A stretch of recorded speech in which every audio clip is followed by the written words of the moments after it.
It's the Auburn Observer Podcast. We are back. Justin Ferguson here, joined by my co-pilot, per usual, Dan Peck. Dan, we're in here. We're together. You're back from your trip to the west coast of the Sun Belt, and we are back where we belong in terms of podcasting studio space. Ahoy, Justin. Great to see you, as always, in the Wings 94.3 studio. We have jimmied the door open, and we are... as always, we really appreciate our friends at Wings for letting us use the setup. Wings 94.3 is your home for classic hits in the Auburn, Opelika area. They got some great stuff going on right now. Police, Prince, Def Leppard. So check them out. Also your home for Auburn University athletics, football, men's basketball, baseball, Tiger Talk with Andy Burcham. You can catch all that on Wings 94.3 in the Auburn, Opelika area. So, yeah, really appreciate that they let us use the setup. And as for the west coast of the Sun Belt, yeah, really appreciate because Texas State's leaving the league, might be, my final trip out there to San Marcos, Texas, at least for the foreseeable future. And the Trojans, Justin, pick up win number 12 in a row in the series with Texas State. That is one of the few teams in the conference where I can say, since I came aboard, Troy is undefeated against Texas State. And yeah, Troy and a couple of teams that were tied with Troy at the top of the standings dropped their games on Saturday. So it's Trojans still at the top of the league as we approach the halfway point in Sun Belt women's basketball. Yeah, so like you said, Troy's got a long winning streak now against Texas State. Auburn has a long winning streak now against South Carolina in basketball. Interesting game. We will talk about it. Auburn beating South Carolina 71-67 on Saturday. We will dive into all of the details from that. We will look ahead, maybe a little bit briefly, to the Ole Miss game. And then we got some football to talk about because Auburn continuing to pick up guys in the transfer portal as we speak. I mean, as we were recording, more movement happening. So there's one right there out the window. Yeah, see it happening. Yeah, we're literally seeing transfer movement happening right in front of us. But yeah, we will talk about it because the last podcast we did, our premium one after the Missouri game, we didn't talk any football then, so we were going to catch up here. And good timing because Auburn's picked up several guys since we would have even talked about them the last time. So we'll do kind of a transfer roundup here. Towards the end of the show. Before the podcast started, we were mentioning like there are a couple of positions that suddenly look really interesting. Yeah. For Auburn. Oh, yeah. And the dust has not settled yet, right? I mean, there's still time to get guys enrolled, and so yeah, we'll talk about that when it's football time. But let's talk Auburn winning a really game they absolutely had to have on Saturday against the South Carolina team. Wrote about it in the observations on Sunday. Auburn has not lost a quad one game in 3 years. It was when they lost to Georgia in Athens, when that would have been the team that I kind of keep going back to as the closest comp to this one, where it's like that was the team that had to scratch and claw its way to a NCAA tournament spot. That's Johni Broom's first season.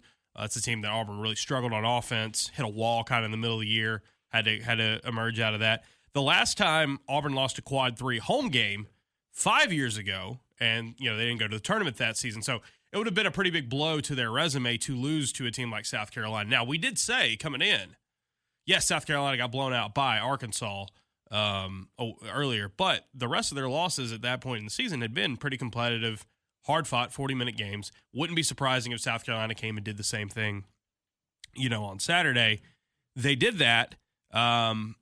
They hung around. Auburn ends up winning by 4 in a game where they led by, Auburn led for all but about a minute and a half of this game, or at least South Carolina only led for about a minute and a half of this game. Auburn takes the lead and just carries it for 35 minutes in this one. It never felt like South Carolina was going to come back and win this game, but it never felt like Auburn was going to put them away because of the way Auburn struggled to shoot the ball. However, I think the first thing we have to talk about, there's two obvious things to talk about to kick it off, and you can go one way or the other. We can talk Filip Jović, which plenty to talk about there. We can also talk about a big thing that I think was the difference maker in this game for Auburn is that a few days after Auburn's bad offense, when they couldn't get the rhythm going on offense at Missouri, it turned into bad defense on the other end. It's something we've talked about all season long with this team. It's a bad habit that they've had to break. They have their worst offensive half in a while and could not hit anything, and yet it coincides with their best defensive half in a while, and that's a difference. That's a difference that we haven't seen from this team. They did not let a ton of bricks, weigh them down on the other end of the floor, and that has not always been the case. So that shows sign of potential growth, potential maturity. You got to capitalize on it. You got to keep it going, but it was a change because usually if Auburn's struggling like this on offense, they're getting down on the other end of the floor, and it's not working out. It was complete opposite in this game. Yeah, I think coaches will tell you the value of a team that's working hard and not seeing the results they want. Right, picking up a win, like they can tell you the way that can you can win ugly, and just to see. I mean, to avoid the losses piling up, right, and to avoid the guys having to face more and more adversity on a daily basis, right? As the losses pile up and the season doesn't go as expected, and to see the way winning can fix a lot of things. Coaches talk about the value of. I mean, for 3 years, Hugh Freeze was always talking about the value of confidence, right, and how important he believed it was to this thing working, and how difficult it was to maintain the confidence of the guys in the face of constant losses. Yeah. And so I just think, for this team, especially when you consider how many guys are playing their first Division I basketball season, right, and are seeing this level of competition for the first time, and are having to navigate the ups and downs of a season like this, and of an SEC slate. Like, I think the value of seeing, you're good enough to win close games against SEC teams. Right. You can do it. And you've dropped a couple of close games against SEC teams that, the kind of losses that could shake a team's confidence. Oh, yeah. And to see them be able to do enough, and to see guys, especially to see standout performances from players that are in year one of their college basketball careers, right? I mean, for Phil, right, you're talking, I mean, that was we'll see if he there's a chance it's a breakout performance. Sure. Because I think that how he performs over the next 5, over the next 10 games, He'd been playing well. This was a game where this was a matchup in particular that he could take advantage of, and he did. And it was a great showcase of him taking advantage of his opportunity. But it's just like sometimes you got to win your ugly ones, and for Auburn, it's I wrote about it again on Sunday, and I think I said it right after the game. You love style points, but you just need results. This is not a team that it's going to be like, ooh, let's see how great we can push our seeding. Like, no, right now, Auburn's scenario is like they got to win to stay on the right side of the bubble. It's early, but you got to string results together. And losing a quad 3 game like this would be pretty bad. It would be pretty bad.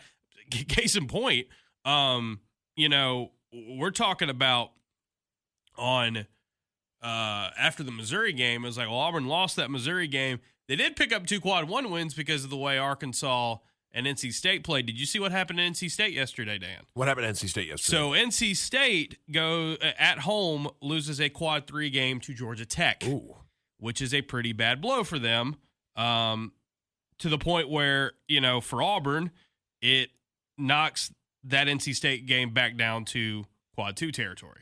But again, it's like you can't have one of those, because I saw yesterday NC State loses to Georgia Tech at home, and I see people talking about, like, right now, if you had to seed the tournament, NC State wouldn't be in, because it was that impactful to their resume. And so it's early. Bubble's crowded right now, too. It's very crowded. I think that we do have a situation right now where, and most of the bubble right now consists of major conference teams.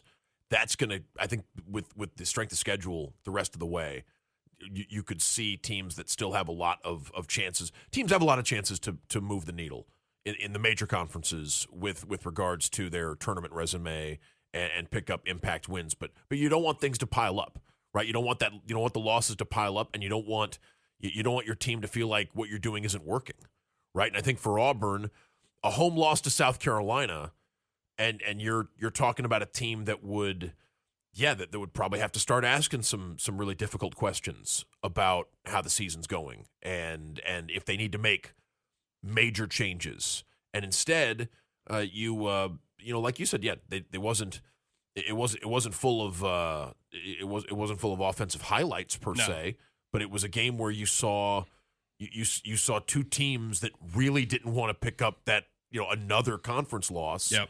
And Auburn was able to make enough plays to win it close at home. Yeah, Auburn kept South Carolina at arm's length. They just couldn't push away, and even they stretch it out to 10, 11 there down the stretch, and South Carolina hit some shots, hit some tough ones. Auburn gave up some stuff late, but they were able to kind of put in the finishing touches of it. And again, I just go back. I still think that 22-23 season is a good comp for Auburn in terms of you might just have to grind this year. Go back to that season that year at home. Auburn has to win by 3 at home to a Florida team. That's Todd Golden's first year. That's a Florida team that doesn't make the NCAA tournament. They finished 74th in KenPom that year. And then their second to last, before they beat Tennessee in that huge home game to end the regular season that year, they beat an Ole Miss team that was not very good at all. In fact, that Ole Miss team only won 3 SEC games all year. They beat them in February by 4 at home. And so it's like you have to avoid the catastrophes. And it's also just like, hey, you can win ugly, right? Dan, like, how many times have we seen this Auburn team this season have to win a game with their defense? Not very many. They've had to win with their offense. They've had to, win shootouts and all that. And look, the offense did not get the results they wanted to on Saturday, and we can go into some of the reasons why for that. But it was very telling that, they did not let poor shooting, not getting the results they wanted on offense beat them a second time in a row, because it really beat them, especially in that second half against Missouri on Wednesday. This one, it was, okay, just stick to your defense. Shots are going to fall eventually. And in the second half, Auburn has a much better second half on offense. It was a pretty good second half on offense in terms of points per possession. But they had to hang in there in the first half, and they had to do it with defense. And, yeah, it's probably frustrating to look up, and there's only a handful of minutes left on the clock in the first half. You only have like 16 points, but you're still winning. And it's like you just got to grind it out. Like, again, style points are going to come at a very big premium. I mean, this team just needs to get results. And the fact that they can win when things aren't going well for them, that shows a lot, because you don't want a team of front runners, right? You don't want a team where it's like, if things are going well for you, that's when you can get success. That's when you can have results. And for Auburn, it's been when the offense is going well for them, they can get those results. You get a win where that doesn't happen. I mean, we've seen Auburn teams win this way in the past. Last season, the Tennessee game looked like that. But, yeah, very, very different from this team, because they have not had this defensive makeup this season. And while some open shots weren't going in for Auburn, and that's part of the reason the offensive numbers look the way they do, give some credit to South Carolina. Right, like I thought South Carolina was competing. Oh yeah, they were playing hard. I mean, they're and Auburn. There were times when it seemed like I was not there. You were. Yeah. It seemed like it was a rugby match under the basket for rebounds. Like it felt like it was a scrum. Yeah. The definition of foul in the first half was pretty tough to kind of track for Auburn, and they felt like they should be getting to the line a lot more. And look, here's the other thing that happened too in the first half, or just in terms of this game overall. Auburn missed open shots. This isn't a great 3-point shooting team on the whole. They've got some guys in slumps, Tahaad Pettiford being, the chief among them in terms of his 3-point shooting right now, and for most of the season at this point. But, hit some of those open shots, and this is a comfortable win, right? You win by 4. If you hit just 3 more threes, you're winning that game pretty comfortably. South Carolina hit some tough ones late as well in this game. But on the flip side of that, Dan, Keyshawn Hall's not out there. That's your leading scorer. That's the, hey, when your jumpers aren't falling, when you're not hitting open looks, get the ball to Hall. He can usually find a way to either get to the line or get to the rack, do something like that. He's your scorer. He's a go-to scorer for you. Well, he's not out there because he's in foul trouble super early. Barely plays in the first half. Barely plays at all in this game. An extended, multiple game cold stretch from your three-point shooters is something to worry about, where maybe you start thinking, like, how often should we shoot? What should we be doing on offense? Who needs to shoot? Like, start asking those questions. Don't overreact to a night where a team goes 2 of 19, because I think you have. That is such an extreme outlier. And would you agree you still have several players on this team where if the offense works to the point where they have an open look from 3, from one of their spots, catch and shoot, like you have several players on this team where you feel like they are. Kevin Overton hit the last one, and it's a good shot and rhythm, and it looked like several that he had missed earlier in the game. And I wonder how long before you get to Kevin Overton on your list of like catch and shoot threats right now for this Auburn team. And so it's like, I mean, he's probably in the top 3, top 4. Yeah. So, right now, shooting the ball, he might be top 2. He might be top 2, right? I mean, and you mentioned on a previous episode the way Elijah Freeman has worked on his catch and shoot. I mean, Freeman's shots look good. They just didn't go down. Right. And sometimes that happens. Sometimes you just have that kind of culture. Like Auburn, when they lost at Purdue, they had open looks that just weren't going down, right? And Purdue obviously had a super efficient offense on the other end and won that way and won comfortably that way.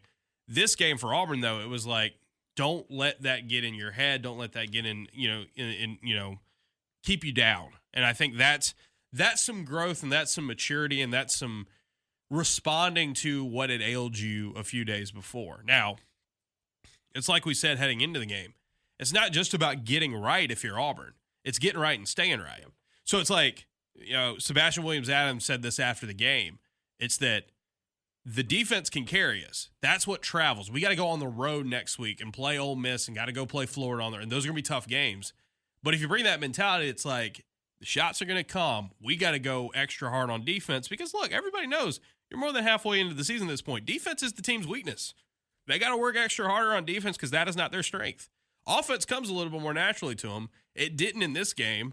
And I think a huge reason for that was Keyshawn Hall got some foul calls, got some charges, some turnovers. He didn't play hardly any in this game. And, your offense probably looks different in that first half if you have him out there for more extended minutes. And on top of that, Tahaad Pettiford's in a shooting slump. He just is. This is not scoring and shooting the ball. This is not what anybody expected him to be at this point in his sophomore year. However, what have we said this season with Tahaad Pettiford? There are times when Auburn has been able to win without him shooting well because he's doing other things well. And in this game, 5 assists, just 1 turnover. The turnover came really late. It was kind of a freak play that happened. And then, additionally, you go back and watch this game, there are a handful of defensive stops that Tahaad Pettiford creates, whether it's he's on a switch or he's forcing a turnover or he's blocking a shot or he's affecting a play that leads to a steal like that. You need more of that. Everybody wants him to shoot better. He's going to be the chief among them that wants to shoot better. But the good news here is that Tahaad Pettiford did the other stuff that he did not do against Missouri. Yeah, that's the big one. He got out of that against Missouri, and Auburn got whooped. Well, I say whooped. They only lost by 10. They lost because of it. You saw him play a different way. It's like, hey, the shots aren't falling. Let's go do something else. There were parts of the Missouri game where Auburn got whooped. Like there were aspects of the game, but overall the final score would. But with regards to Tahaad, like the challenge appears to be when the shots aren't falling. Right. Can you fight off the temptation to let it impact the rest of your game? Yeah. And it did against Missouri. And the choices you make. Right. The choices to run in transition as hard as you can, the choices to make disciplined high percentage passes, the choices to there are multiple instances, the choices to work as hard as you can for your offensive looks. Absolutely. The choices to go get rebounds. Like there are and so when he's willing to, and again when he does those things, I mean yeah, it's you'd love the jump shot field goal percentage to be higher, but you will take what you get because of his ability to impact the game in so many different ways, which you've seen in his career. And that's the thing is, like, I'm sure he is frustrated and disappointed at the fact that he is shooting so poorly right now in SEC play and at the point in the season. I do think, though, the growth he has shown in being more of a point guard and more of a defender, 2 areas which are a huge reason why he came back to Auburn. Okay, that can still help you win. Now, if the shots come back and you're still doing that, okay, you're talking about a completely different team. You're talking about a completely different player. I do think it's good, though, because I think the Missouri game was the first time I thought I saw Tahaad Pettiford let the frustration get him into forcing things and getting out of his element. This game, even with the results looking that way, and look, Keyshawn Hall was missing shots as well. What does Keyshawn Hall do in this game? He barely plays, right? And in the end, where he's had all these turnovers and all these fouls and just hasn't been able to get on the floor. And he's got to be, and I think this is crucial too, and he's got to be careful with his offensive game not to pick up that fifth foul. Right. Because South Carolina is very good at going for that charge and waiting to see and so that's impacting his game too. And what happens there for him late in the game? He hits free throws. He stays engaged. You watch him on the bench. See, this guy, first time all season, he scored single-digit points. He barely plays, and he's engaged on the bench, and he's still locked in that when Auburn needs him to help him hit some free throws and put the game away, he does it. And that's growth because, again, like with Tahaad, you saw on Wednesday night against Missouri, your top two players, when they get out of their element and they let their offensive woes affect their defense and all the other things that come into play, and like, yes, these guys are here and getting paid well and have these roles because they're really gifted at scoring and putting the ball in the basket. That is a chief priority for them, right? But that's not all what basketball is, right? And against Missouri, they let their lack of scoring and shooting take away from the other stuff they should have been doing to help the team overall. Didn't happen in this game against South Carolina. That's a huge difference because, again, like the numbers, man, you look at it, Pettiford and Hall shot 25% from the field and 6.3% from three together in these two games this week. 36 points from those two guys in two games. They averaged 34.9 per game together, and they only got 36 and 2. It's just that's frustrating.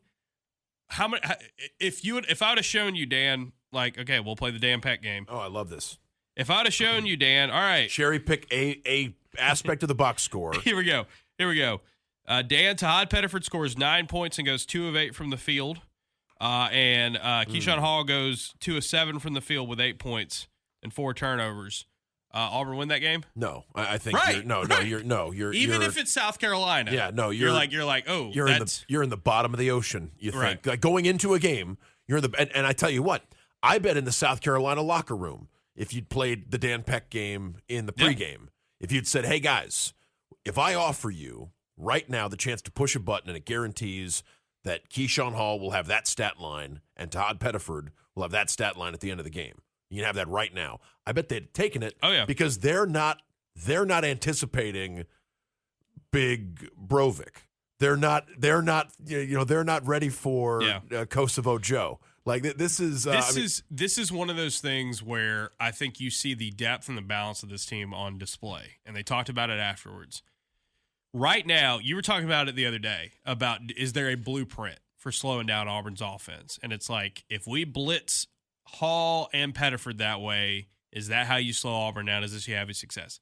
Maybe, but the good news is Auburn's got other guys that they can turn to help them carry them through these games, especially if they play hard on defense. And especially if those two guys, if they're not scoring like that, they're facilitating, they're moving the ball, and things cannot open up. And of course, it's the Filip Jović like showcase game. It's the legacy game. 23 points, 9 of 12 from the field, 5 of 8 from the line, 6 boards.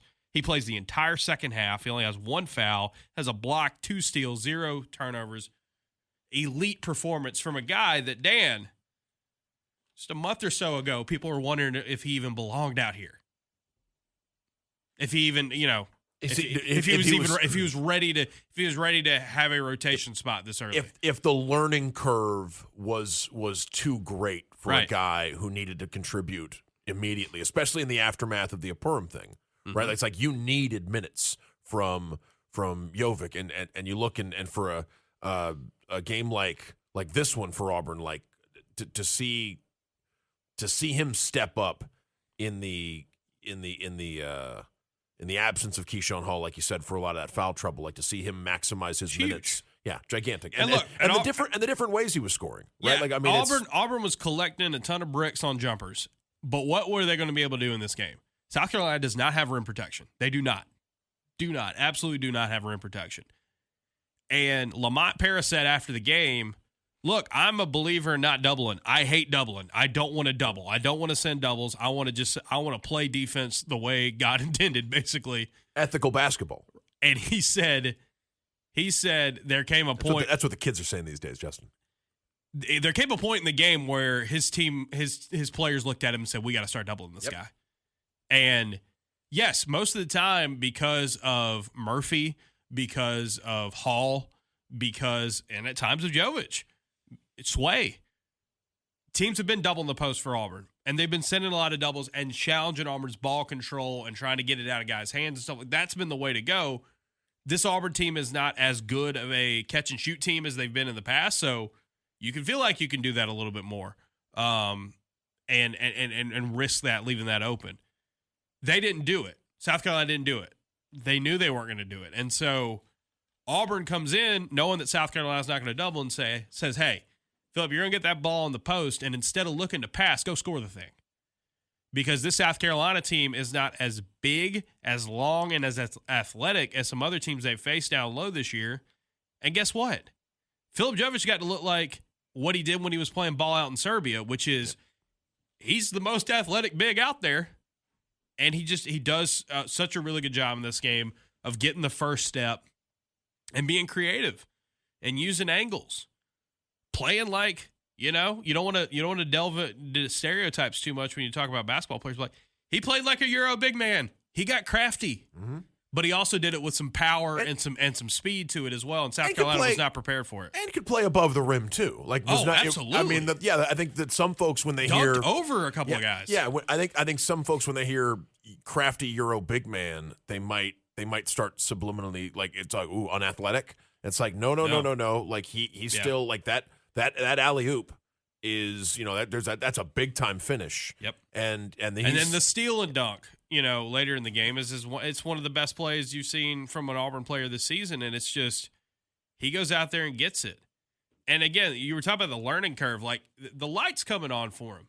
Well, yeah, he's in a new country. He's playing a game where everyone's communicating in his second language, and it's a different sport. It's a different style of basketball, at least.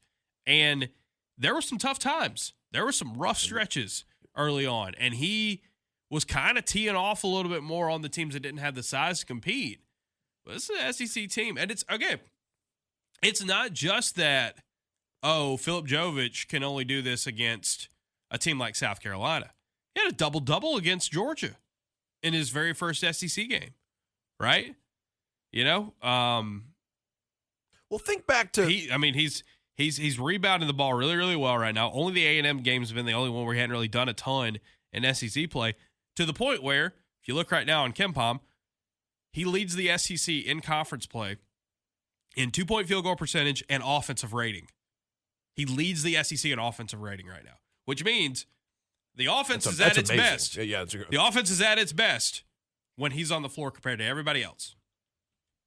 I look at what he was able to do, and I think back to that first year of Dylan and Janai together. That's 22-23, and that team had to win some ugly games too.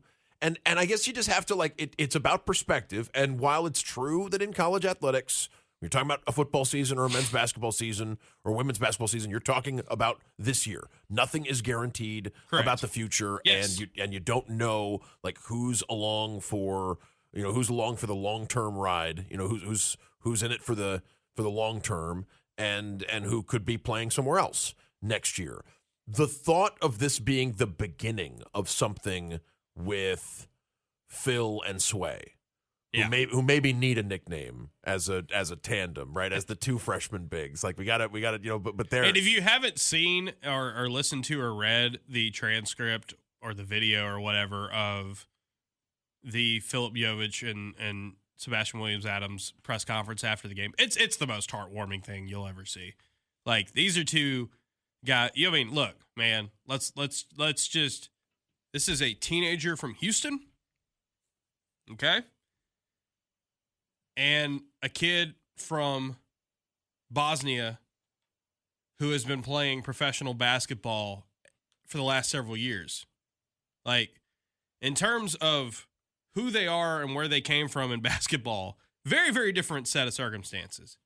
And to see these dudes talk about one another, about how much their bond has grown in the handful of months they've been around together, it's really cool.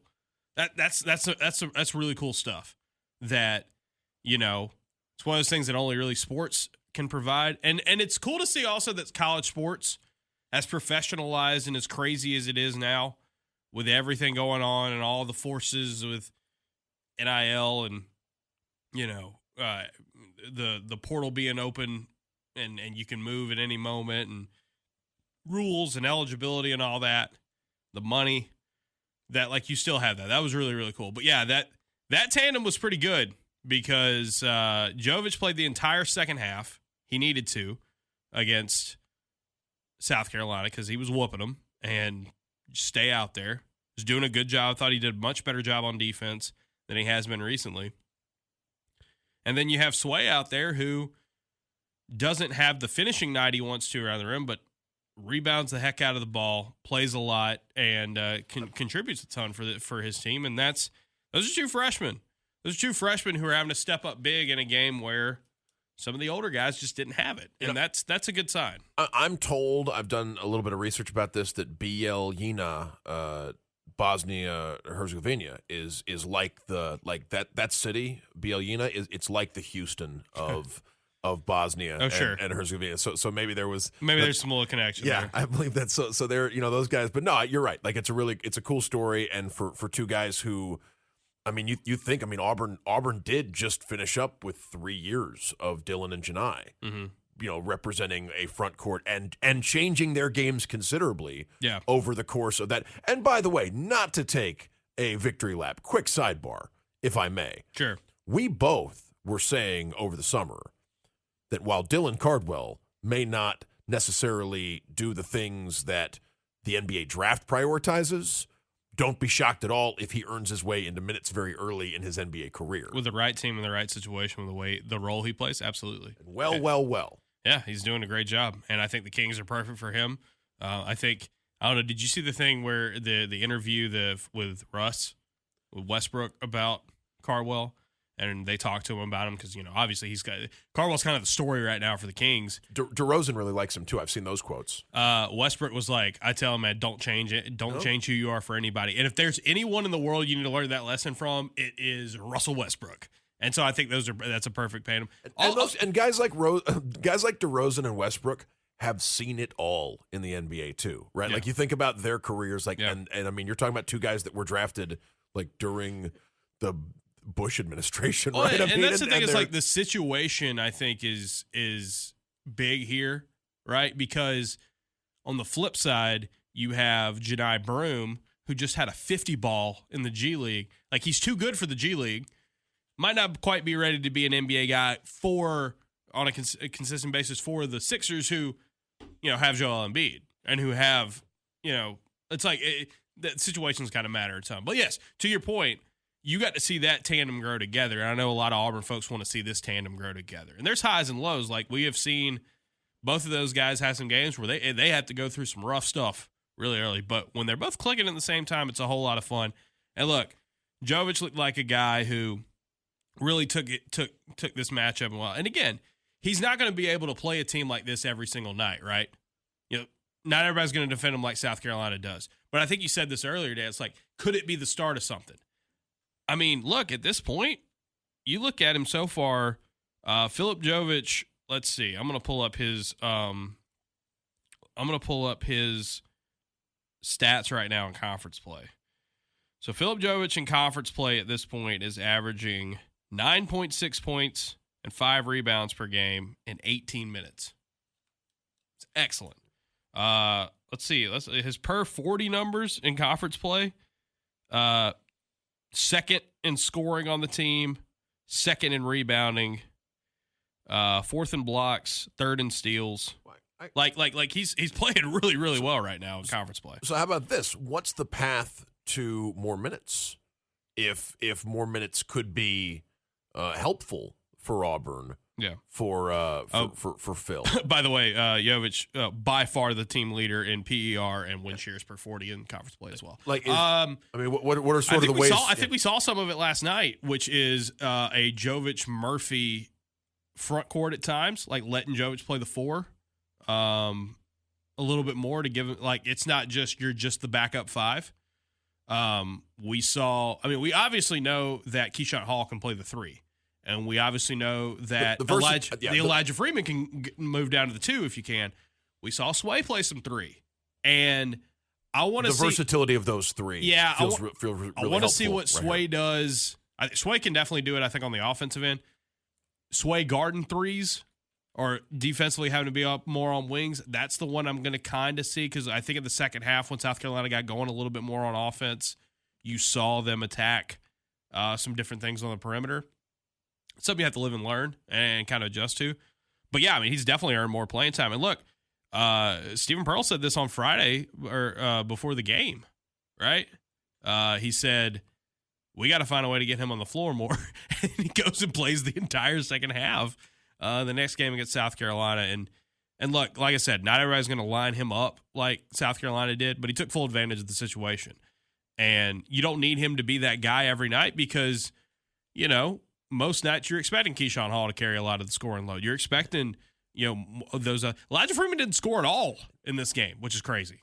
And part of the reason that it's exciting to see a team, as I mentioned, they're a lot of these guys are in year 1 of their college basketball careers or their D1 careers. And part of the reason that's exciting is because some of the stuff that works against them now might not work in a couple of games because guys are allowed to get better. Yep. And like what you just, right now, blitzing Tahaad Pettiford and Keyshawn Hall, it could be. I mean, right now it seems like a good idea, but that feels like it could have diminishing returns the more those two guys play with these teammates and figure out where the ball needs to go, and the teammates figure out where to run on the scramble drill. I mean, SP said it after the game on Saturday, and I think I tend to agree with him. If Auburn has just an average shooting night, Tahaad comes close to double-digit assists in that game. Like it would have been a pretty good game for him in that because the facilitating he showed at the end of the game against Missouri when Auburn tried to make that comeback, you saw that for more extended minutes in this game against South Carolina, and you needed that. So it was good to see other guys have to step up, including a guy that again a month or two ago, people were wondering if this dude had what it took to be in this rotation. If it was just all too early for him, and it was just he's having to play this much because of the circumstances he was in. Well, he looked like he belonged out there. And it's not going to look like that way every night, but it looked that way against South Carolina. It was enough to get him win because, like Pearl said, he was the difference in the game, which is really cool to see because you didn't necessarily think you were going to get that from him maybe at any point this year. I mean, did you think that you were going to see a Jović 23-point game in SEC play this year? I didn't. I thought it was going to be he's going to continue to have those kind of grinded out type of games that like workman-like stat lines. This was an elite star player type of stat line. It was a runaway for Bon Jović. You know what I mean? Like it was this guy was. I didn't like that at all. This guy was. I mean, it was a breakout. I mean, depending on what happens over the next few games, it could very well be a breakout performance, and it absolutely. And I will deserves, say he had already been playing well in conference play. Like it wasn't like this is out of nowhere. He's been a scrub recently. No. He had been playing pretty well, especially on the glass. He's one of the best rebounders in the SEC right now. You wrote something in the Observer report about the Missouri game that it was like a silver lining of the loss to Missouri that he probably had the best offensive game of the entire team, right? Mm-hmm. Like he had some like he was his efficiency didn't take the same hit as a lot of the other guys in the Missouri game offensively. Yeah. And can you keep that going? Because you have more weapons, right? I thought Keyshawn Murphy had a pretty good game. And he played limits. This might be looking ahead though. This might be a little bit of a blessing in disguise for Auburn. You barely play Keyshawn Hall. Keyshawn Murphy doesn't play the last 8 minutes of the game because you just keep riding the Jović and Sway train up front. How about this? You got a quick turnaround. You got to play Tuesday night at Ole Miss. That Ole Miss team's won 3 straight. How about this? This Ole Miss team has won 3 straight. They beat Missouri by 7 at home. Beat Georgia in overtime on a buzzer beater. I saw the ending of this one. And this was a chaotic ending, but they hold on and win on the road at Starkville on Saturday night.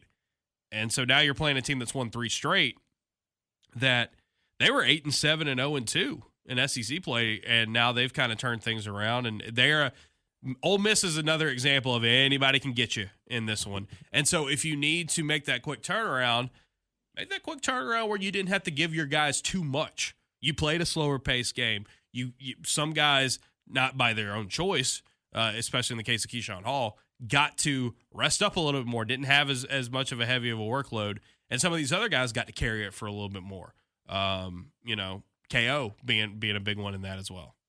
The Ole Miss Mississippi State ending, just and I got to see. I'll tell you what, I got to see a couple of different sporting events unfold from a seat in an airport bar. Yeah. On Saturday, and there's something magical about watching something. So I saw I don't know if I've ever told this story on the podcast before, but I saw the Russell Wilson Super Bowl interception, the Patriots Seahawks. Wow. Yeah.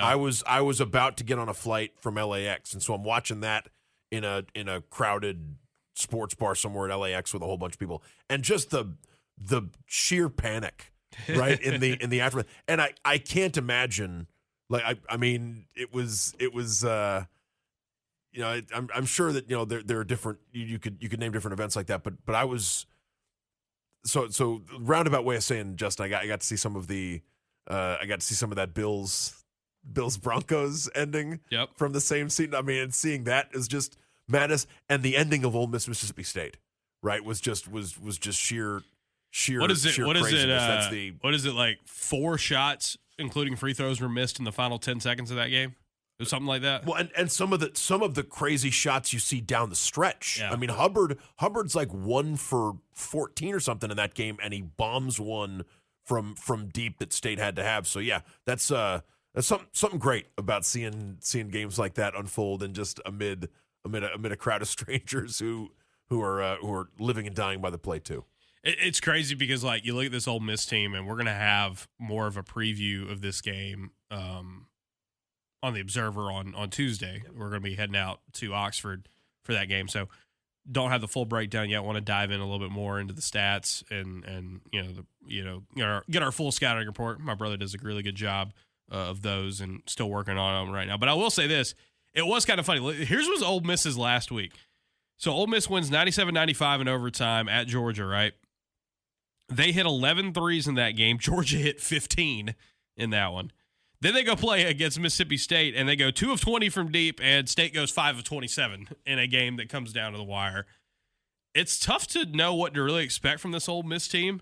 They're winning the kind of games that Auburn lost that first week of conference play. Yes. The Georgia A&M games. And so, because their first 2 conference games, they gave up 94 to Arkansas at home, and then in their opener got beat pretty thoroughly by Oklahoma on the road. And I would say 86 to 70. And that's a dangerous way to live, right? Is living and dying by the dice roll or the coin flip. And I'm looking at their numbers right now in KenPom just to look at. They don't turn the ball in SEC play. They haven't turned the ball over a ton. They don't turn the ball over a ton in general. Number 50 in the country in that, number 2 in the SEC. But you look, they're really having to live by their jumper, live and die by their jumper. They take more long twos than anybody in the league. 51 twos against State. Yeah, on Saturday. But like they're not all layups. Like they're taking jumpers out there. 13th in the league in 2-point field goal defense. They don't get to the free throw line a ton. It's a lot of jumpers. It's a lot of that kind of stuff. They score points in the paint too. Oh, for sure. But no, you're right. They're more willing to, like, their shot chart has a lot more inside the 3-point line, outside the paint. Yeah. So KenPom has a thing now where it's the average 3-point distance, 2-point attempted distance. So it's like who's just doing this on layups and who's taking more mid-range. Ole Miss is 355th in the country in average 2-point distance, which means they're top 10 in the country in terms of when you average out their 2-point field goal percentage distances. They're long. They're longer. Than they're not just doing it right at the rim. They got guys who are gonna take twos and try to make twos. And to be clear, I think we both believe that if you have players who can shoot the mid-range jumper as a weapon, yeah, right, like it's a useful way in an era where everyone is ready to stop the 3-point the 3-point shot and the shots around the basket. Like if you can find some space, at the short corner or the elbow or the high post or something, like there's opportunity, and Ole Miss will take that opportunity. But you're right. They sometimes will. I mean, that's what goes along with that is misses, and rebounding is crucial against Ole Miss, because they have had some nights where they're especially cold from their with the jump shot. Chris Beard is a guy who is willing to, like, he'll go to his bench. And he played 10 guys the other night. Like his system 11 against Mississippi State. Yeah, his system is tough to it's reliant on pushing the pace and being willing to run up and down the floor and just coming out of the game when you're tired. So it's that's something Auburn's going to have to be ready for when they face the Rebs. Yeah, pretty good size too. It's a team that on Saturday against Mississippi State, they started 3-6-5 guys, a 6'9" guy, and a 6'10" guy. Their leading assist man right now, Elias Camardine. I hope I'm pronouncing that right. From the Frenchman that they picked up. He had 15. He took 15 twos against Mississippi State, 5 assists. He had 6 assists against Georgia. Just a guy with size who's taking a lot of shots and hitting a good bit of them. But, Malik D is still there. AJ Storr, who's played everywhere at this point, is getting good minutes there. Not getting a ton of scoring, obviously, from James Scott, but plays a pretty big role for them as a rebounder and a bench guy. They got Travis Perry from Kentucky, and he's a guy that is, I think he goes 4-7 from deep against Georgia. He's a candidate to come and bomb off the bench. So it's a deep team that has got some confidence right now. So it's going to be a tough game. It is going to be a really tough game for Auburn to try to go on there. But, like, you look, if Auburn could get this win, Dan, it would mean so much to them, right? Because you get to a point where, if you're Auburn, your true road games so far this season have been getting blown out against Arizona, losing a heartbreaker in overtime at Georgia, and then that performance against Missouri. And then you could also throw in that Purdue game as well, because that might as well have been a road game. But Auburn's got to be able to show that, they had good neutral site win against St. John's, but can they do it away from home? Can they put this show on the road? Can they go pick up a win away from Neville Arena that could end up mattering not just in the SEC standings, but could matter come tournament time? It's a big opportunity. They let it go by the wayside a week earlier. It's a similar challenge. You look, Missouri's 55th on KenPom. Ole Miss is 59th. They're both deep. They play a little bit slower. They've got experience. They got size.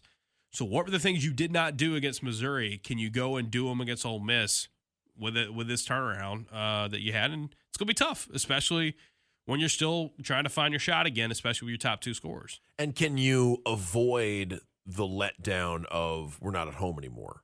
Yeah. Right? Like for a lot of these, and I think especially for younger players, but I think even for guys that are scuffling, like can you make it through? Like it's look, your next 3 your next 4 games at Ole Miss, at Florida, at Tennessee. Those are brutal, tough.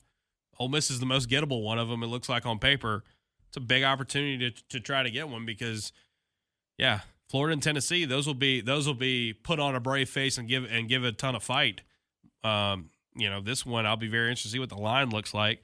KenPom T-Rank has Auburn favored by a little bit, but it's very similar to the Missouri game. We'll get one and see what happens, right? With Florida, if Auburn's coming in on a 2-game winning streak in the SEC and playing a little bit better than they were, even though it's Gainesville and Auburn basketball hopes usually die in Gainesville. Yeah, but with any type of team, if you're on a 2-game winning streak and playing better than you played against Missouri, then suddenly it's a little bit more interesting for a Florida team that has had its own ups and downs this season. Heck of a win yesterday. No, they're back.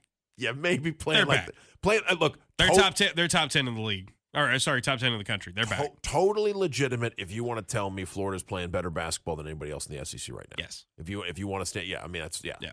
No, I think that's pretty comfortable right now saying that. But yeah, for Auburn, it's like we talked about. It's not just getting right against South Carolina, it's staying right after it. And this is your big opportunity. This is your big challenge. We'll break it down a little bit more on the newsletter side on Tuesday. So auburnobserver.com, subscribe there. We will hear from Stephen Pearl. We will get preview stuff on Monday and roll that out to you on Tuesday. So we'll have a better breakdown of that. But yeah, looking at it on paper, it's just like a lot. It reminds me a lot of the Missouri game. It's just what lessons did you learn from Missouri, and can you apply them in a game? Because here's the thing about this team, and here's the thing about this conference. It's kind of a random number generator. Like, you could throw in a result, very few results in this league are, that's exactly what I thought it was going to be, and it went no doubt it was going to look like that from the time it tipped off. I mean, look at Kentucky. Kentucky comes back from huge deficits on the road, back-to-back games this week. It's like this league is crazy and wide open. You got to take advantage of the chances that come your way. Kentucky, Tennessee is a great example. I would go back to look at the conventional wisdom, not just what we were saying, but look at what a lot of people were saying previewing A&M at Auburn. Yeah. Right. Just a week ago. Yep. It's a game where it's like, oh, well, this A&M team, have they faced any kind of competition like this, especially on the road? And they showed up and they did enough to get the win. And so, yeah, I think they're currently tied with Florida to lead the SEC right now. Exactly. And I think for Auburn, road games in general are an opportunity to compete and see what happens. Yep. And in some of these games, you're gonna need to steal multiple road. It's now that you've lost at home. Keep things uncomfortable. Yeah, you're going to need to steal some road games in order to help your tournament resume this year, and this is a good opportunity at one. And maybe not Ole Miss, but there are going to be some road games coming up where it's like there are some fan bases, maybe even some players that are thinking like, oh, this game should not be close. Yeah. And the longer the game's close, or the longer Auburn leads, scarier it's going to be. Right. Like that energy on the road is and unmatched. Again, I think that's where you can need to give a little bit more credit to Auburn for this game against South Carolina, which South Carolina hung around, but it never felt like South Carolina was going to get over the hump. Auburn kept them away. They didn't pull away, but they kept them away, and it's like, yeah, you just needed to finish the job there. But you're right. You might have to do that to Florida. You might have to try to do that against Tennessee, and heck, you might have something to do with that against Ole Miss. I know that's going to be a lot closer game, spread wise and all that coming in, but it's a game where I think if you're any team you play on the road in this league, any win you can get is going to feel monumental. I don't care who it comes against. So, something you have not been able to say about Auburn a lot in conference play is that they had an answer every time in the second half against South Carolina.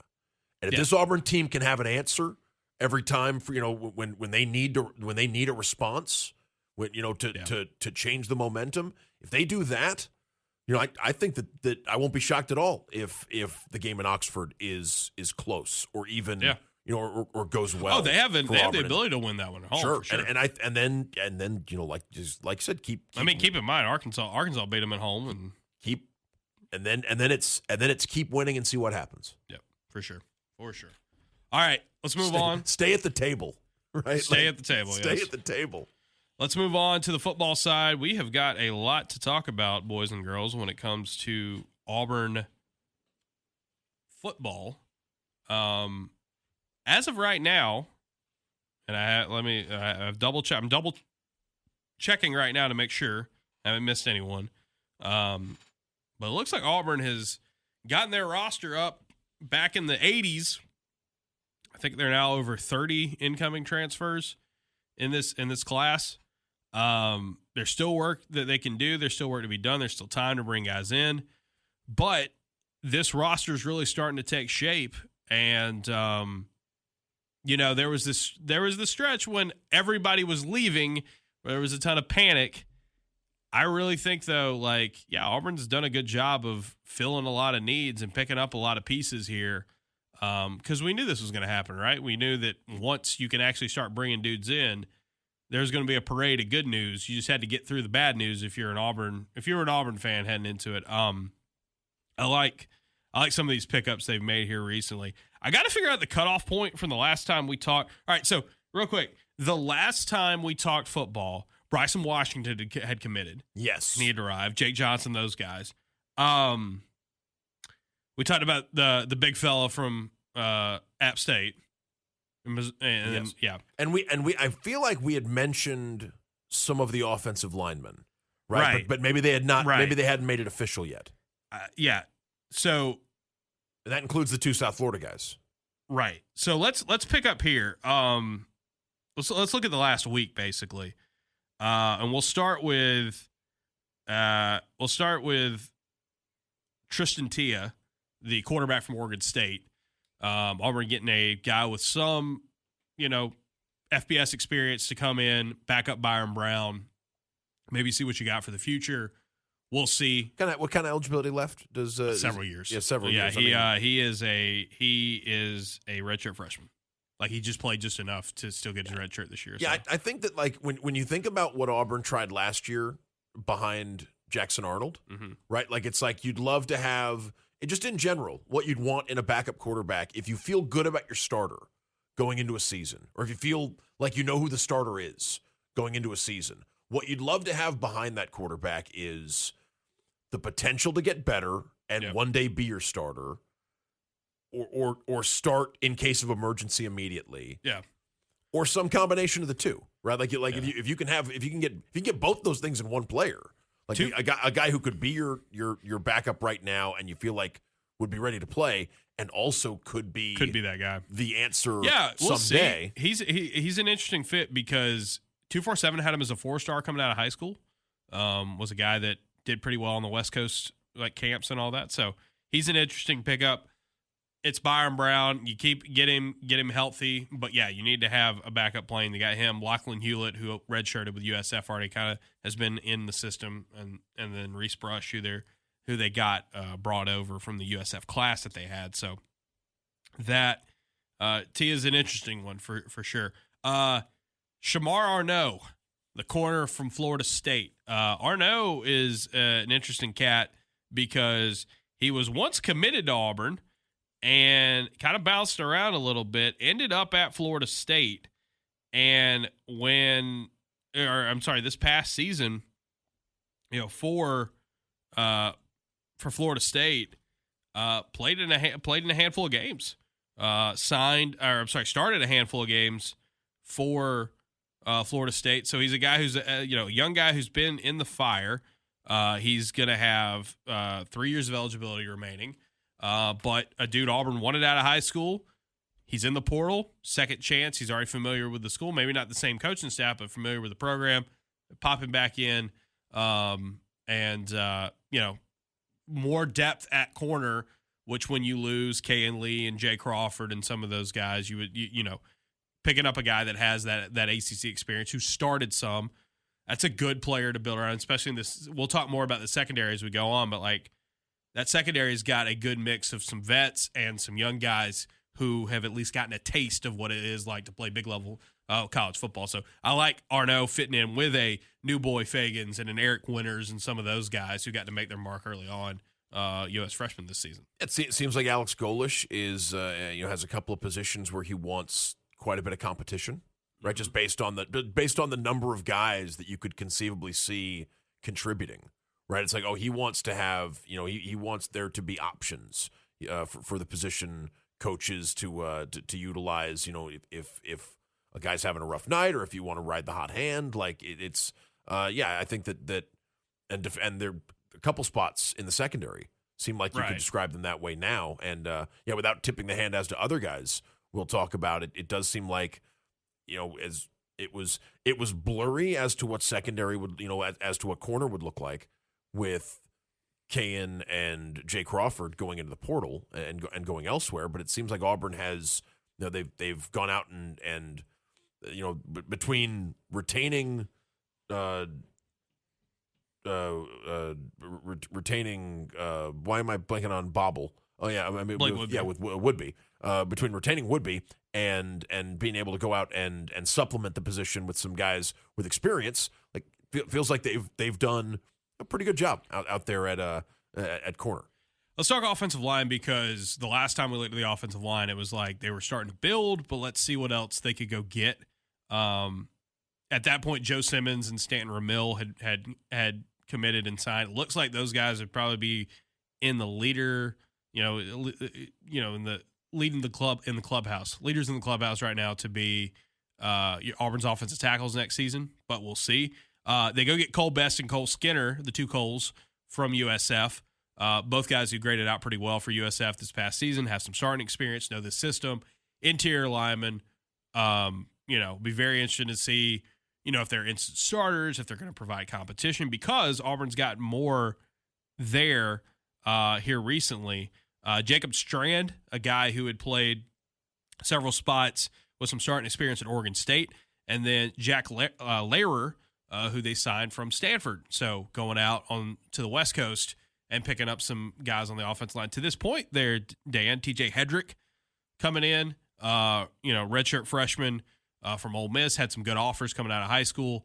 Going to provide even more depth and competition there with guys like Cale Ellis, Ty Buster, Jacoby Ward, and then maybe see what you can get in some of these freshmen competing early on. But, I don't think Auburn's completely done at the offensive line, but as it stands right now, they've got 15 guys, which is usually around where you want 15 or 16. And you look, 5 seniors, got a junior, got a sophomore, got a few redshirt freshmen, a handful of true freshmen. So it's starting to kind of balance out a little bit. They've gotten the seniors that are going to compete, give you depth, give you experience, give you maybe some starters to build around in year one to get you through this year one. But then when you got Ramil and some of these younger guys, maybe if one or two of those guys pop this year, you're not talking about a complete reset on your offensive line in 27 when it has to happen. A handful of spots on the team where it feels like if you're trying to describe, if you want to summarize the picture to people, you'd say, okay, there's a clear-cut number one or a clear-cut guy that you would expect to be the leader of the pack when we get into August and September. Quarterback is one of them. Yep. I think that a big question going into the opening of the portal window was, is Auburn going to be able to find 2 tackles that fit that description? Yep. Seems like they have. Yep. Right? Like, I mean, we'll see. It's a dangerous game to play, but sure. Seems like they have found. And then you go and pair them with several guys. You got some swing guys in there. You've got some pure interior guys. You got some guys who know the system. You got some guys with some extra experience. Like I was just saying, it's interesting. Like I was just saying with corners, like, if it's not clear-cut, you can probably describe it as expect competition. Yes. Expect competition in You've the spring. got depth and competition potential here. And my thing, too, with the offensive line is like it is a hard position group to evaluate. It's a hard position group to – we've seen Auburn go get big-name guys out of the portal on the offensive line and not quite click. Here's the thing. It was a test for this coaching staff, Hoodie, the offense, anybody in the offense, Golesh, all this. It's a test of their evaluation and finding fits. And it's like in year one, it is, can you piece together an offensive line that can help set the tone? Like no one's expecting this crew to go be a bunch of all SEC guys next year. But can you start to build something?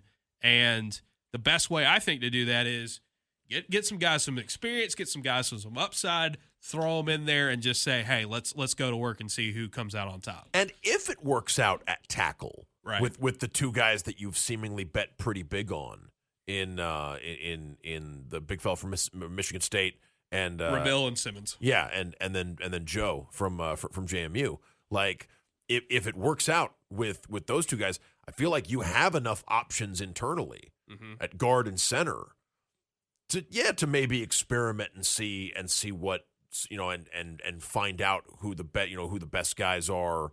And maybe lean on your depth a little bit and play more than one guy situationally and keep guys fresh. Like we'll see, but I do like that they've at places where they maybe haven't lured someone who profiles as he's clearly a a D1 starter from the moment he steps on campus. If you haven't recruited someone like that, I like that you've been able to get several options and see who can maybe prove themselves to be that kind of player before the start of the season.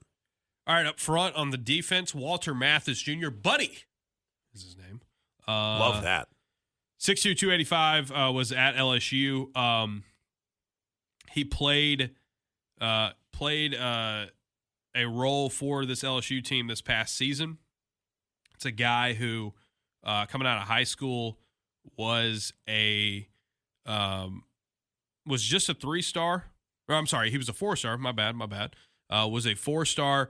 Clemson, Miami, Auburn, Alabama, all got him. Auburn gets their second shot at him when he jumps into the portal. He was top 15 defensive lineman that has made a move in this portal class, according to 247. And so you look at Mathis, and it's a big guy who's already gotten his feet wet in the SEC. I'm gonna pull up right here real quick. I didn't have it off the top of my head. He played 120 snaps this past season for LSU up front. So I'm looking at him like other guys on this defensive front for Auburn, Malik Autry, Jordan Crawford, Darian Smith, where it's like, all right, you got your feet wet, you were talented, people saw big, power conference ability in you early on.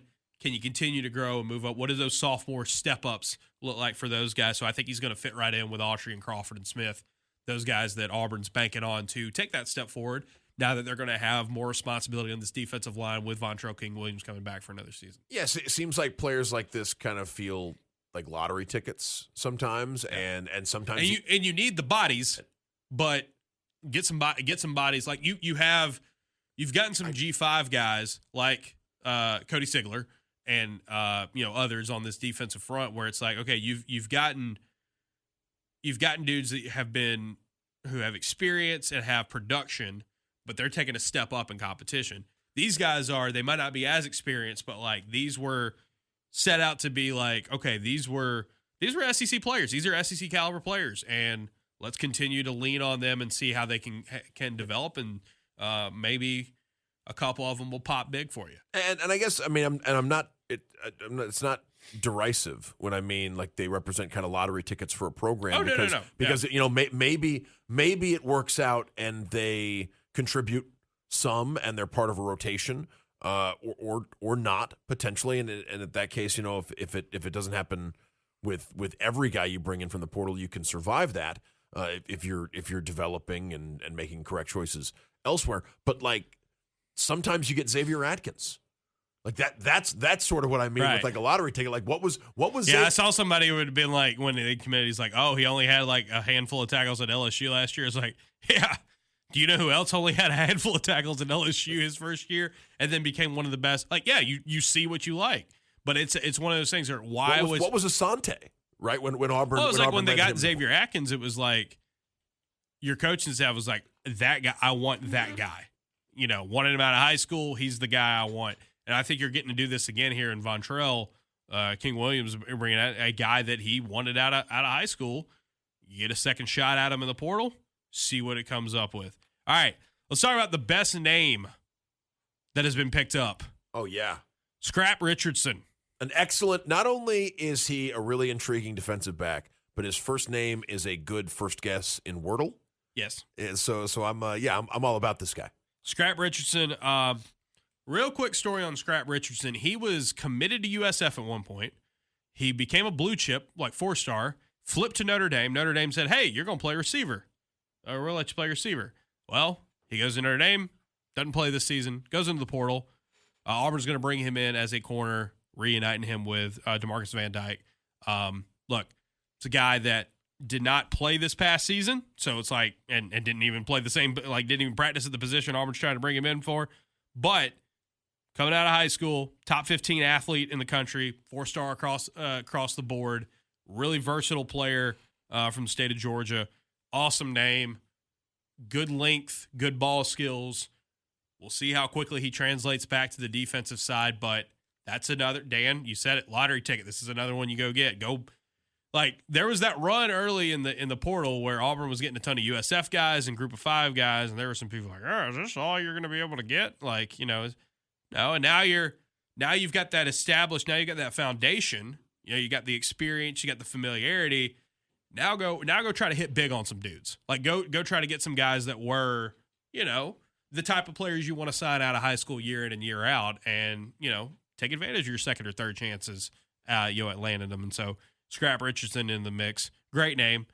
I just think you got to go get a dude named Scrap. It's like Auburn's got to have Auburn. Maybe that's what Auburn's missing.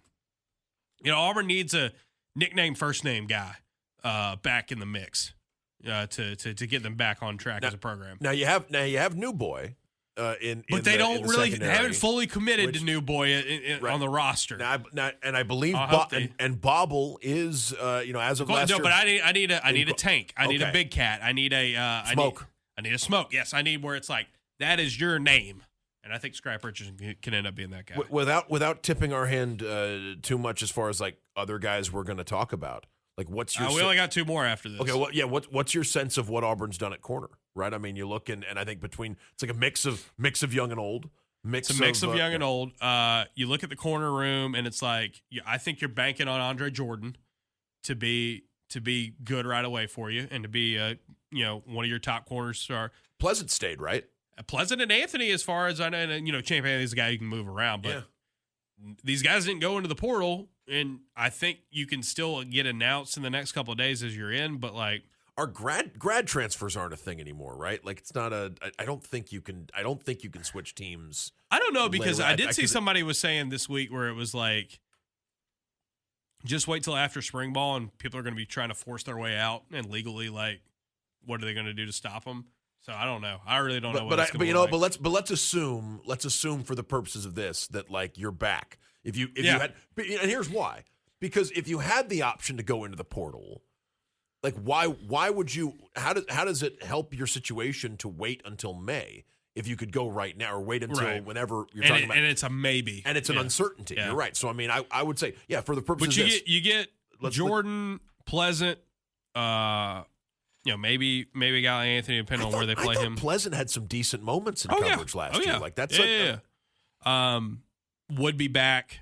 Arnaud, who we talked about earlier, got some young guys. It's like, I think Jordan. I'll be interested to see what Jordan does if he pops. Like you lost Kay and Lee and you lost Jake Crawford, and those were two bigger name guys in the portal. Like if Auburn could have probably landed one more, like, power conference quality starting corner, maybe a really high end G5 option, maybe feel a little bit better about it, but they got options, right?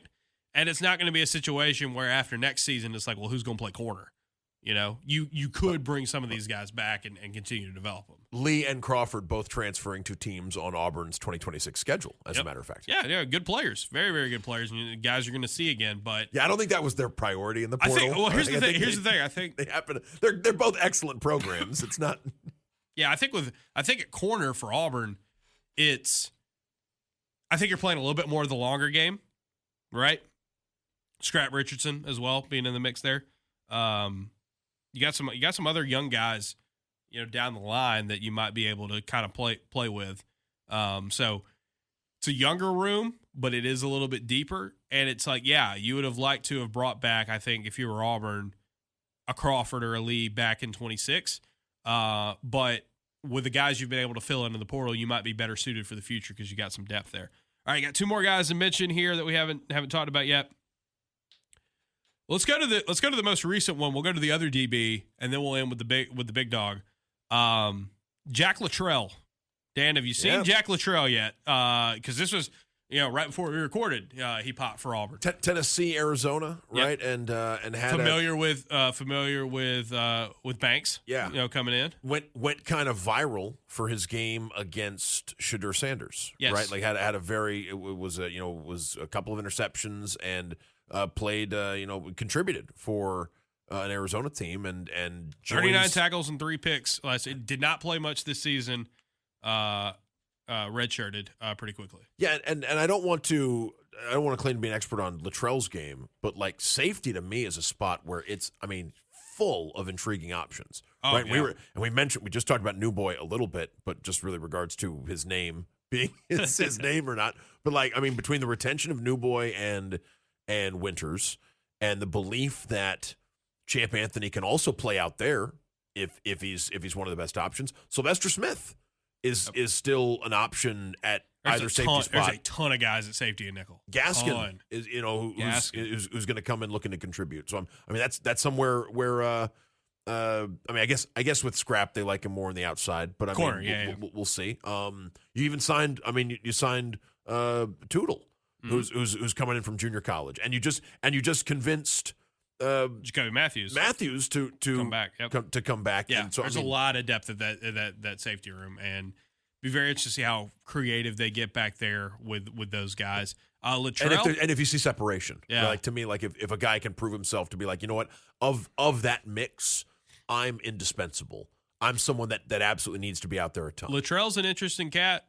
Did you say Caleb Harris? By the way, he's also Caleb Harris. Yeah. By the way, a guy who started Yeah. like most of the last 2 years at safety. Caleb Harris is also back. But Lutrell's an interesting cat because you don't get very many redheaded DBs at the power conference level these days. How about this? Read this from our friend Jason Caldwell at Auburn 247, former soccer player who did that. And then I was told today, and I went back and watched this film. He was at Colquitt County, powerhouse program in Georgia. An elite return man in high school. Great return man in high school.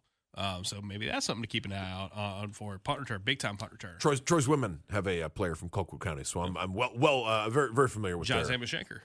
That's right, former Colquitt County. Oh, what is Colquitt County? I should know that too. They've got like it's like a very different name. But anyway, that's the pickup there from Arizona. They're the Packers. Packers, that's right. Didn't play much this past season, but 2 years ago had a really good year at Arizona and reuniting with a familiar coach, coming back closer to home. Be very interesting to see what he does there. And then, Dan, let's wrap up with this one. This was the big one for Auburn. Deshaun Womack, picking him up from Ole Miss. Ole Miss is, last time I checked, was currently fighting to try to keep people out from transferring. Folks in Oxford are, I think they had a great run to the semifinals, and just kind of I think there's some kind of crashing back down to earth happening in terms of having to deal with all this later on that other teams didn't have to deal with as much.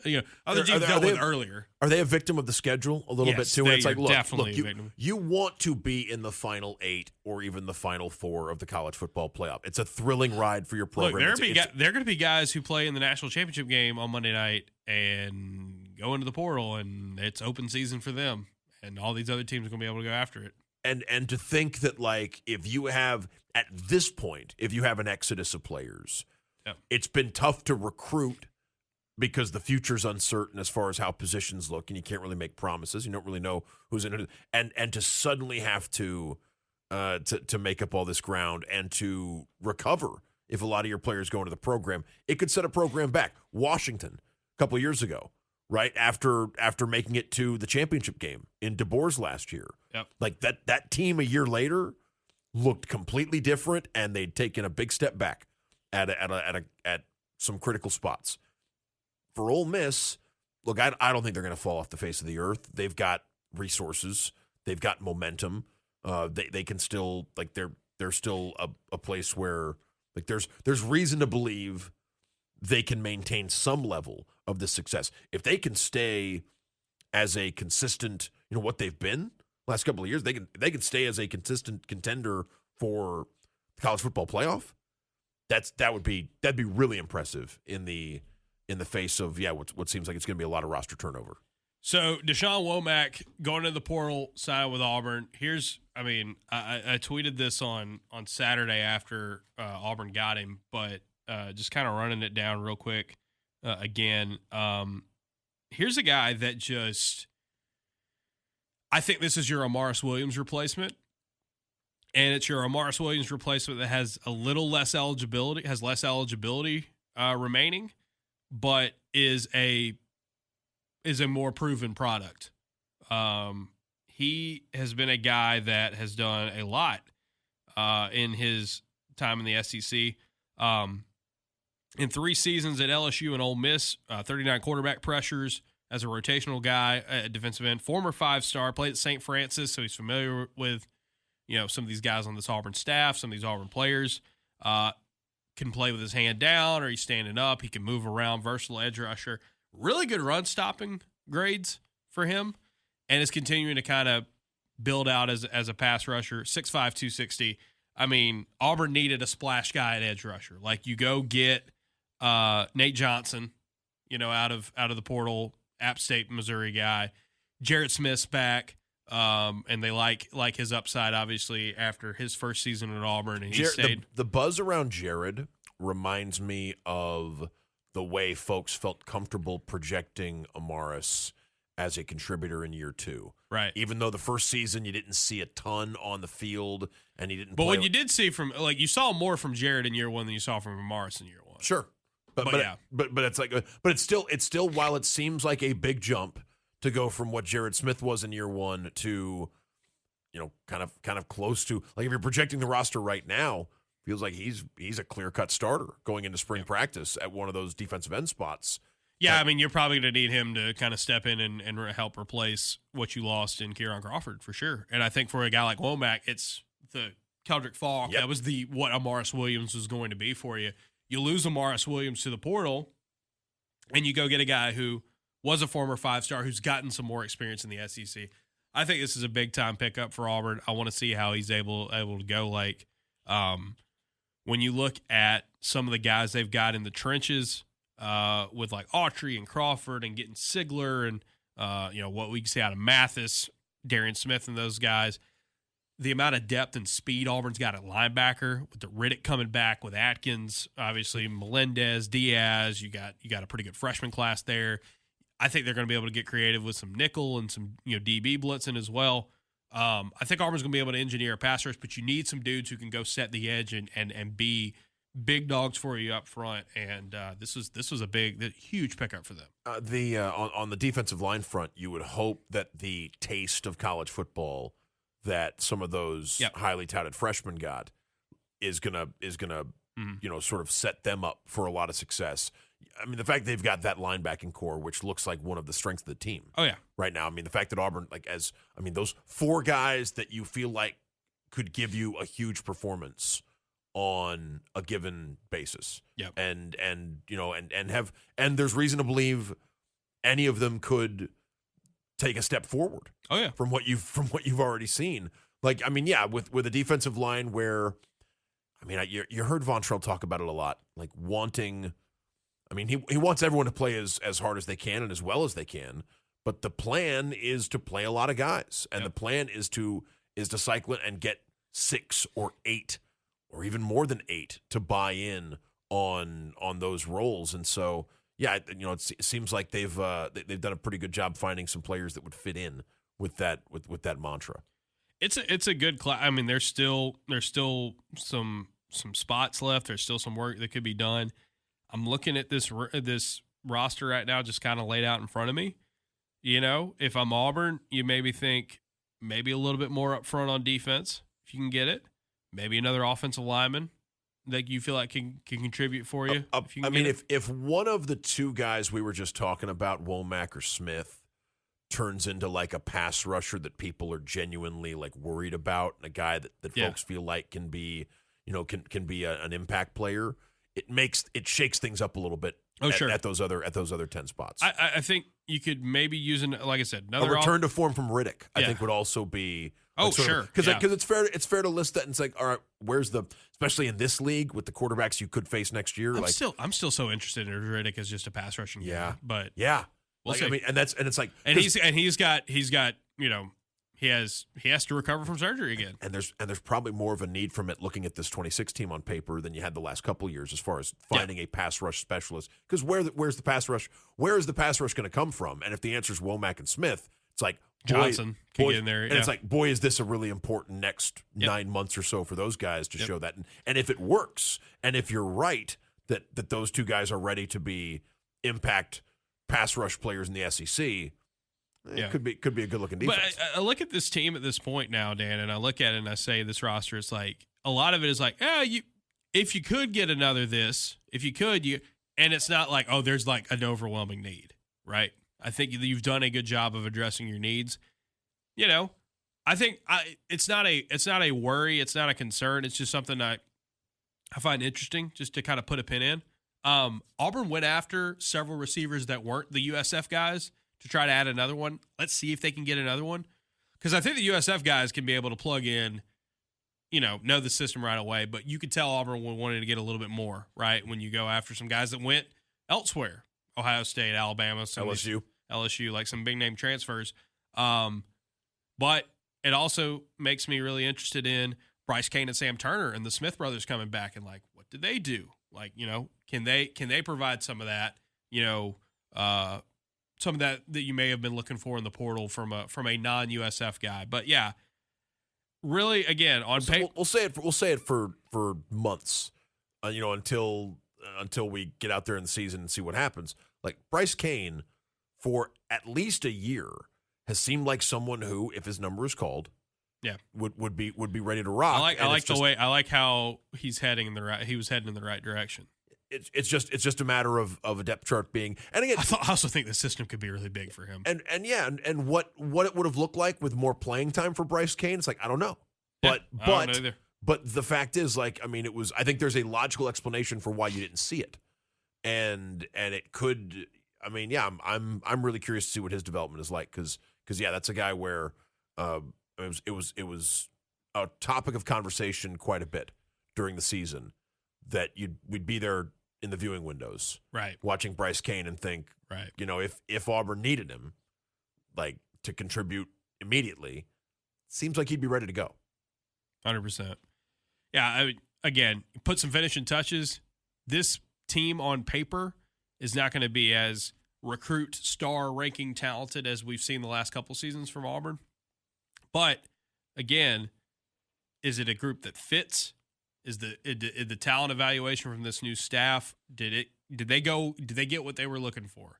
And I think in terms of roster construction, this is a roster that looks pretty balanced, that looks like it doesn't have any like super pressing needs. Like, sure, there are several spots on the field where you're like, all right, let's see who can step up. Some people are going to have to kind of rise up and provide it. You could have said that about Auburn's roster last season, right? And obviously when the team went 5-7, you obviously didn't get everything you wanted there in that area as well. But I do think a lot of the excitement in 25 was built on potential. Right. Like, a lot of it was the thought that, like, okay, well, I think with this team, you lost a lot, obviously, with the coaching change and with the portal being as bigger than ever, because there was just one window this time.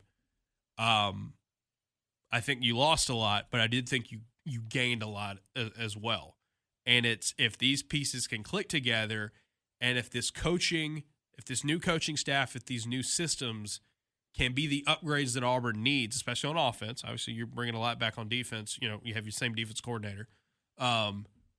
If you can take that step forward, I still think, like, with this roster right now, like, it's a team that's got a lot of work on its hands. It's got a tough schedule ahead of them, but even if it's not as rich with former 5 stars and 4 stars as these last couple ones have been, it still has the potential to break the streak of losing seasons, get to a bowl game, and be a year one, a foundation, and not just hype or not just talk about it, which I think we've seen a little too much from the last few years for Auburn. Yeah, if you're already convinced this roster isn't going to be good enough to compete in the SEC, then why play?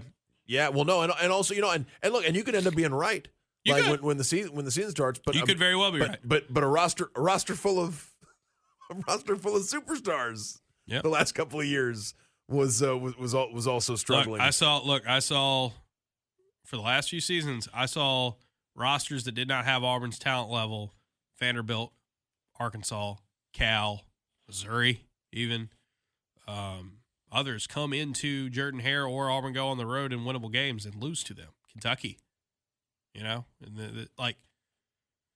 yes, a lot. Recruiting matters, star rankings on the macro matter. I think they're starting to matter a little bit less now because I think with the portal, we're starting to see more outliers emerge and become more the norm. But at the end of the day is, you build this roster, and I think fit and evaluation are starting to matter more than just pure talent level. And that's what Auburn's going to be banking on to try to take that next step in year one. They're going to want to recruit. They're going to want to recruit at a high level. They had a huge junior day this weekend with a lot of big-name players in for visits. Auburn's going to want to recruit at that top 10, top 15 level regularly. But they weren't going to be able to build a whole roster out of that overnight in year one. What they were able to do, though, I think, is build a roster that's going to fit in line with their goals that they have this season. All right. That'll do it. Appreciate you guys listening. Appreciate you guys hanging with me as I continue to fight through this sinus infection that I have. That probably makes me sound even funnier than usual on this here microphone. But you got some traveling coming up this week? Got some traveling to come up this week. Hoping I can start shaking off a lot of this stuff to make it a little bit easier to do the travel. So we'll be in Oxford on Tuesday for Auburn at Ole Miss. We're going to go down to Gainesville for Auburn at Florida this upcoming weekend. So real quick, we will have more stuff on the newsletter side. Check it all out there. We'll preview the Auburn-Ole Miss game in greater detail than what we did here on this podcast on the newsletter side on Tuesday morning, so check that out then. I mean, there's plenty of stuff. Trying to get some more stuff going on the football side with a ton of travel, maybe some more contributor stuff coming up here in the next few days and weeks. So really, really excited. Appreciate everybody listening. Appreciate everybody checking us out. And we will be back later this week because you're not on the road. No, two home games. I'm on the road, but I'll be back between the Ole Miss and Florida games. Yeah, 2 home games for Troy, so we'll find a way to schedule. We'll probably be back in here at some point. Yeah, could break back in. We have not mentioned real quick sidebar. Sure. The thought that maybe you've talked about this somewhere else, but the thought of Auburn playing whatever a traditional spring game is. Yeah. Now that the return of A Day as I'm excited to see what it looks like. No, I am too, and I think it makes plenty of sense to do it. Like, yes. Do I think we could kind of be in a territory moving forward where not just spring games go away, but spring practices go away? Moving to summers and OTAs and fixing the calendar by pushing stuff back to the summer. I think that's a great idea.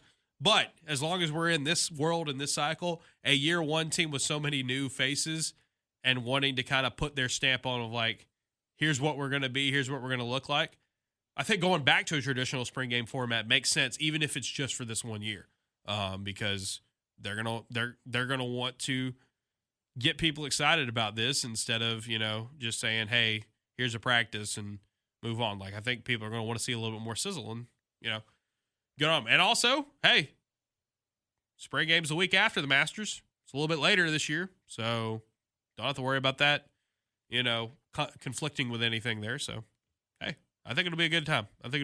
But looking forward to it. And, it's crazy to think, Dan, we'll wrap up with this. National championship game Monday night. Does Miami have a chance? Yeah. As crazy as it sounds. Does the University of Miami have a chance to win the national championship against Indiana? As crazy as that is to say. Yeah, I mean, it does feel like science fiction that, I mean, even from just a couple of years ago, that we're talking about could the 2025 Indiana Hoosiers be not just the national champion, but one of the best teams we've ever seen. And it's like this is trying to find a comparison, because it wasn't as though Bruce Pearl did it, had a team ready to win the national championship in year 2 at Auburn. As impressive as what he did was and what he built was, it's like finding a comparison for Signetti it would be like if someone showed up at Kentucky. It would be like if the new coach of Kentucky, Will Stein, if he went 24-2, yeah, over the next 2 seasons, yeah. Like, it would be that kind of unlikely. And it's it's astonishing. I guess Mark Byington is winning quite a bit at Vanderbilt, but I don't know if I don't even think Vanderbilt men's basketball is an apt comparison to the no.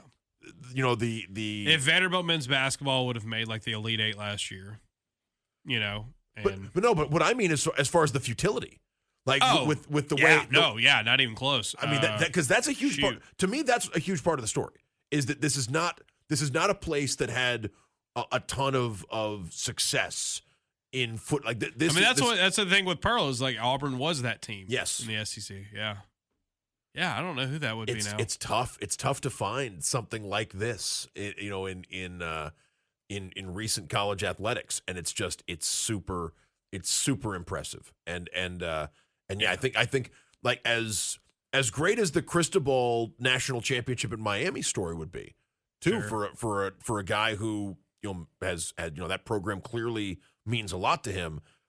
I think I know a team of destiny when I see one. Oh, right, yeah. And this Indiana team. Oh yeah. Let me tell you, all right, how about this?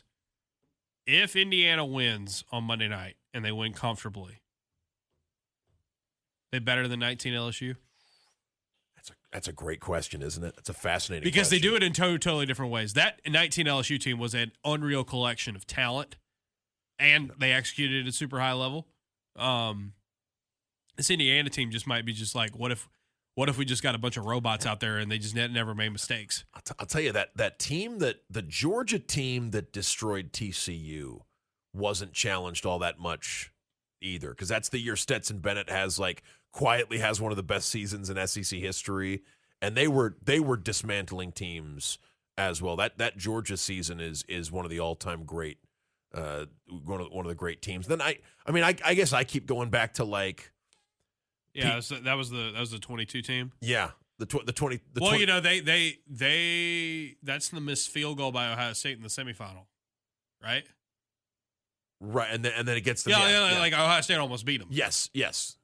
They play a close. Like nobody's even come close to. No, I guess Ohio State did in the Big Ten game. Indiana played a close, but no, you're right. I mean, I think that you're in the, and then and Bama in the COVID year was fantastic too. The 2020 Alabama team, and then I would go back to the early 2000s Miami and USC teams as some of the best I've ever seen. I know some folks would say 2010 Auburn belongs in this conversation too, just because of the of the way Cam Newton was able to. Sure.